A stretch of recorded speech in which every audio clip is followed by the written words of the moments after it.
kwatitudye chikafu pamushapano ndane nzare kwasvika chikafu chacho kumaikrowave ningirini undikanganisa machatsangu ungapausvika chikafu chacho kumaikrowave ndane nzara. Please do something. Merinda ma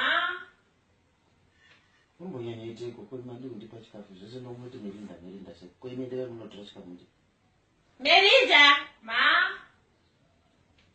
ngene chikafu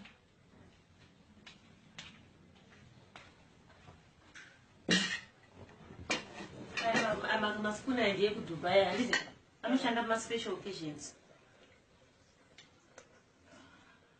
yene mamwe maspuna mamwe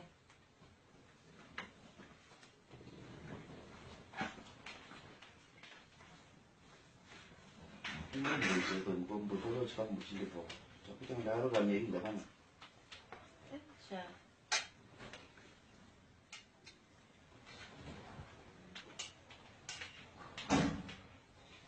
Salt. We need salt. Salt, yeah.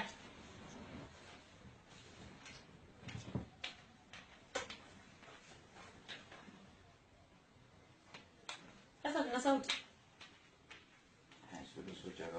To be beer, guys.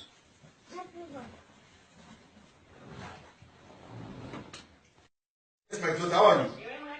No, you know, are you blessed? Put money in my mother. I can't get it. Yes, daughter. Magadi go my mate. Dinofara. I want the papa Sakanaka, but that's the papa pain. Magadi. Good. Hey, Magadi Baba. Dinofara. Sakadi Muri. I that is good. No, Mama, right. Right, so good. Good.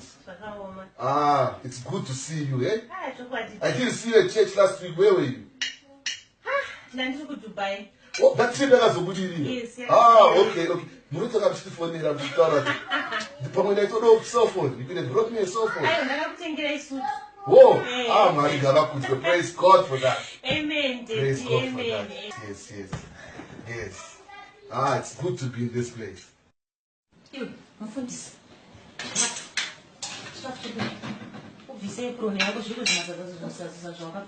Como as punha do Dubai era o aí eu aí mas isso. Mas aqui eu sei do Dubai lá no fundo. Está onde que mama está da para o pita lá.